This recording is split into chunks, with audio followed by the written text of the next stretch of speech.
আসসালামু আলাইকুম। আজকে আমরা আবৃত্ত দশমিক সংখ্যা থেকে কিভাবে ভগ্নাংশে রূপান্তর করা যায়, আবার ভগ্নাংশ থেকে কিভাবে আবৃত্ত দশমিক সংখ্যায় রূপান্তর করা যায় সেই ট্রিক্সটা খুব মজা করে শিখব।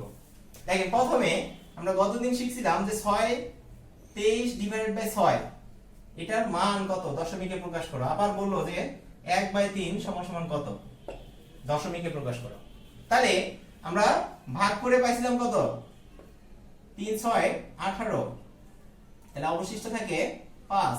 তাহলে দশমিক দিলে একটা শূন্য, আমরা জানি 6 আসছে 48, আবার 2, তাহলে 3 6 18, 2 অবশিষ্ট, তাহলে 3 6 18, আবার 2 অবশিষ্ট, আবার 3 6 18, আবার 2 অবশিষ্ট, আবার 3 6 18, আবার 2 অবশিষ্ট। মানে কি, আপনি এখন যতই ভাগ করবেন জাস্ট এদিকে ভাগফলে তিনি এর অঙ্কটা রিপিট করে আসবে।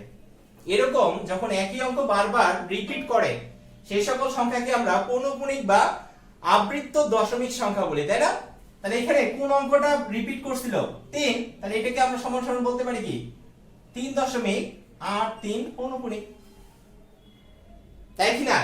এখন এটাকে যদি আমরা ভাগ করি তাহলে 1 কে 3 দ্বারা ভাগ করতেছি, যেহেতু 1 এর থেকে 3 বড়, তাহলে কি হবে, ভাগ যাবে না, সেহেতু শূন্য। তাহলে কি বসলো, 0 1 নেমে গেল। এখন দশমিক যখন বসাই দিছি তখন কি একটা শূন্য চলে আসছে, তাহলে কি 3 3 9, অবশিষ্ট আবার 1, আবার শূন্য বসাই দেন, 3 3 9, আবার 1, আবার 3 3 9, আবার 1। মানে কি এটাকে আপনি মন চাইলে আজীবন খাতা ভরে ভাগ করে যেতে পারবেন, যেখানে কি জাস্ট ভাগ ফলে 3 এর সংখ্যাটা বাড়বে যত বেশি ভাগ করবেন। তাহলে এটাকে আমরা দেখেন তো দশমিকের পরে 3টা কি বারবার আসছে, তাহলে এটাকে আমরা লিখতে পারি কি 0.3 পৌনঃপুনিক। পৌনঃপুনিক মানে কি যে এই অঙ্কটা আপনি যতদূর মন চায় কাউন্ট করে 3ই পাবেন জাস্ট। এখন এটা গেল যে ভগ্নাংশ থেকে দশমিকে রূপান্তর। এখন আপনার সমস্যা হয়ে যায় যে যখন এই পৌনঃপুনিকটা দিয়ে আপনাকে বলে যে এটা সমান কত, ঠিক আছে? তাহলে আপনি কি করবেন, যে আমরা ভগ্নাংশের ক্ষেত্রে জানি যে দশমিকের ক্ষেত্রে দশমিক উঠিয়ে যে লব লবে থাকবে, দশমিক উঠে যে কি এক দশমিকের জন্য 1, নিচে একটা ঘর আছে একটা শূন্য। তাহলে পৌনঃপুনিকের কোনো অঙ্কই আপনি এভাবে করতে পারবেন না, এটাই অ্যানসার আসবে না। ক্লিয়ার? তাহলে আমরা কিভাবে করব সেটা জিনিস জানার জন্য আমাদের ফার্স্টে যে পৌনঃপুনিক সংখ্যাটা আছে সেটাকে লিখে নেবেন। ওকে, এখন আমরা সবার আগে জানা উচিত যে যে অঙ্কটা বারবার রিপিট করে সেটাকে আমরা বলি যে আবৃত্ত অংশ, আর যেটা রিপিট করেনি দশমিকের পরে সেটাকে বলি অনাবৃত্ত অংশ। অনাবৃত্ত অংশ। তাহলে আবৃত্ত আর অনাবৃত্ত অংশ কি জিনিস সেটা জানা গেল, যে যে অঙ্কটা বারবার বা এক বা একাধিক যে অংশটুকু বারবার রিপিট করে সেটাকে বলবো আমরা আবৃত্ত অংশ, আর যে অংশটা রিপিট করবে না বারবার আসবে না সেটাকে বলবো অনাবৃত্ত অংশ। ওকে, এখন আমার ফার্স্ট কাজ হবে যে এই সংখ্যাটাকে যে দশমিকের পরে জয় ঘর আছে একের পরে তয়টা শূন্য দিয়ে গুণ করে দেয়া। তাহলে এখানে দশমিকের পরে 2 ঘর ছিল, একের পরে 2টা শূন্য দিয়ে একে গুণ করে দিলাম। তাহলে সমান সমান কি লেখা যায়, 3.83 পৌনঃপুনিককে কিভাবে লেখা যায়, যে 3.83 গুণন 100 লেখা যায় কিনা? তারপরে এখন 100 দিয়ে যে কোনো সংখ্যাকে গুণ করলে কি দশমিকটা 2 ঘর ডানে সরে যাবে। তাহলে কি হবে, সমান সমান 3.383.33 যা থাকলো লিখে দিলাম। সেকেন্ড কাজ হচ্ছে যে আপনি আবার এই সংখ্যাটাকে গুণ করবেন। কিভাবে গুণ করবেন, এখন দশমিকের জন্য 1 দিলেন, সেকেন্ড স্টেপে জাস্ট দশমিকের পরে জয়টা অনাবৃত্ত ঘর থাকবে, একের পরে তয়টা শূন্য দিয়ে গুণ করবেন। তাহলে এখানে অনাবৃত্ত ঘর কয়টা, একটা, তাহলে কি একটা শূন্য দিয়ে একে গুণ করব। প্রথমে কি দশমিকের পরে জয়টা শূন্য ছিল, একের পরে তয়টা শূন্য দিয়ে কি গুণ করছি। সেকেন্ড স্টেপে দশমিকের জন্য 1 বসলো, এক আর জয়টা অনাবৃত্ত অংশ আছে তয়টা শূন্য বসাই দিয়ে গুণ করে দিব, কাজ শেষ। এখন দেখেন যে 3.833 ডট ডট ডট গুণন 100 10 এটা লেখা যায়। তাহলে 10 মানে কি এক ঘর ডান দিকে সরে যাবে, তাহলে কি 38.33 ডট ডট ডট ডট।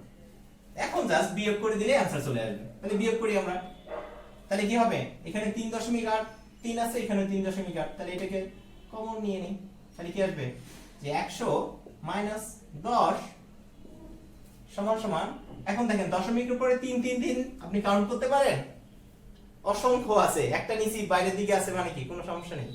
তাহলে এই অসংখ্য সংখ্যক আর এইদিকে অসংখ্য সংখ্যক এগুলা কি সবগুলা মাইনাস হয়ে 0 হয়ে যাবে। তারপরে কি হবে যে 383 মাইনাস 38 থাকবে এদিকে, দশমিকের পরে এদিকেও 3 3 3 আছে, এদিকেও 3 3 3 অসংখ্য বার আছে, তাহলে দুই জায়গা থেকে এগুলো আউট, এখানে থাকে এইটা অংশ। এখন 3.83 পৌনঃপুনিকটা লিখলাম, এটা বিয়োগ করলে কত আসে গুণন 90 সমান সমান কত আসবে 383 থেকে 38 যাচ্ছে, তাহলে 8 আছে 13 মিলাইতে 5, 4 আছে 8 মিলাইতে 4 3, একই না?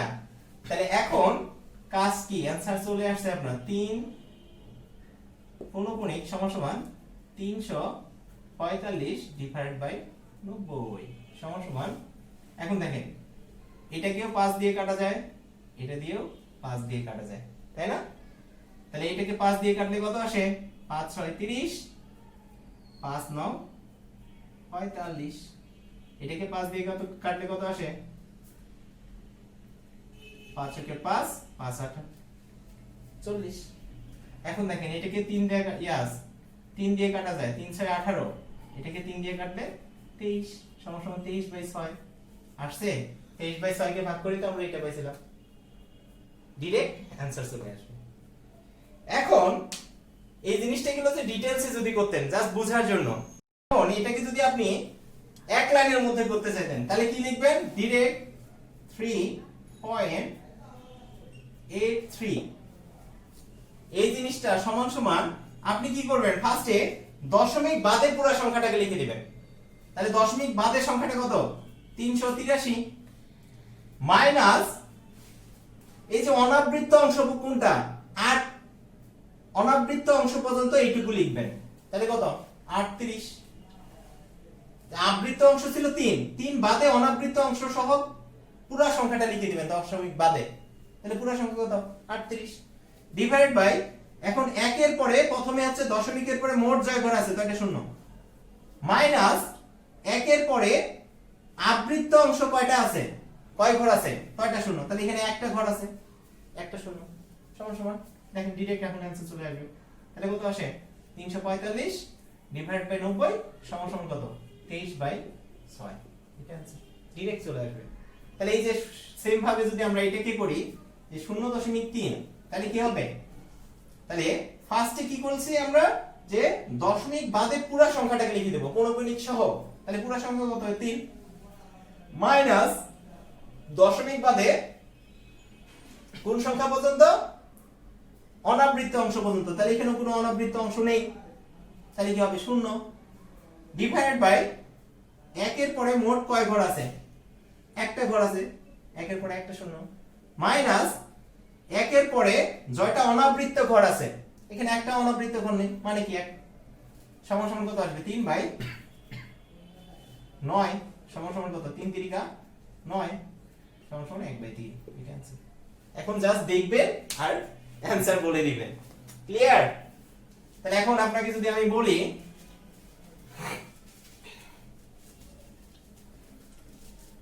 যে 0.24 পৌনঃপুনিক এটা সমান সমান কত ভগ্নাংশে রূপান্তর করো, তাহলে কি করবেন আপনি পুরো দশমিক বাদে সংখ্যাটাকে লিখে দেন 24 মাইনাস অনাবৃত্ত অংশ কয়টা আছে 10, দশমিক বাদে অনাবৃত্ত অংশ কোনো নাই তাহলে 0 ডিভাইডেড বাই দশমিকের পরে দুইটা ঘর আছে তাহলে কি দুইটা শূন্য, মাইনাস দশমিকের পরে কোনো অনাবৃত্ত অংশ নেই তাহলে 1 এর পরে কোনো শূন্যও বসবে না, সমান সমান কত আসে 24 ডিভাইড বাই 99, তাহলে 3 আসছে 24 3 33 এ 99, যে 42.8 3 4 7 8 এটাকে ভগ্নাংশে পরিণত করো। তাহলে আপনি কি করবেন, জাস্ট দশমিক বাদে পুরো সংখ্যাটাকে লিখে দিবেন। তাহলে 42 3 4 7 8 মাইনাস কি বলছিলাম যে অনাবৃত্ত অংশ পর্যন্ত। তাহলে এই অনাবৃত্ত অংশ কোন পর্যন্ত, 4। তাহলে এই পর্যন্ত এই সংখ্যাটা পুরোটা দশমিক বাদে। তাহলে 42 3 4 কাজ শেষ, উপরে লব চলে আসছে। তারপরে হর কি হবে, হর হচ্ছে দশমিকের জন্য বসলো 1, দশমিকের পরে মোট কয় ঘর আছে 1 2 3 4, চারটা শূন্য, মাইনাস দশমিকের পরে অনাবৃত্ত ঘর কয়টা আছে 1 2, তাহলে একের পরে দুইটা শূন্য, কাজ শেষ, অ্যানসার এখনই চলে আসবে। তাহলে সমান সমান কত, 4 আছে 4 মিলাইতে 8, তারপরে 3 আছে 4 মিলাইতে 7, 2 আছে 2 মিলাইতে 4, তারপরে কি 4 আছে 13 মিলাইতে 9, তারপরে 1 আছে 2 মিলাইতে 1 4, ডিভাইড বাই 0 0 9 9, এটা অ্যানসার আপনার। ক্লিয়ার? জাস্ট দেখবেন আর কি, মুহূর্তের মধ্যে এখন করে ফেলতে পারবেন। তাহলে আপনারা আমাকে কয়েকটা করে কমেন্ট বক্সে জানাই দিবেন যে 5.23457 এটাকে সাধারণ ভগ্নাংশে পরিণত করলে কত আসবে। তারপরে আপনাকে দিলাম যে 62.7532 এটা পৌনঃপুনিক সমান সমান কত। এগুলা করে আমাদের কমেন্ট বক্সে জানিয়ে দিবেন। আমাদের এই ক্ষুদ্র প্রয়াস ভালো লেগে থাকলে লাইক এবং শেয়ার দিয়ে অন্যকে দেখার সুযোগ করে দিন। আমরা প্রতিনিয়তই আপনাদের সামনে গণিতের মজার মজার ট্রিক্স নিয়ে হাজির হব।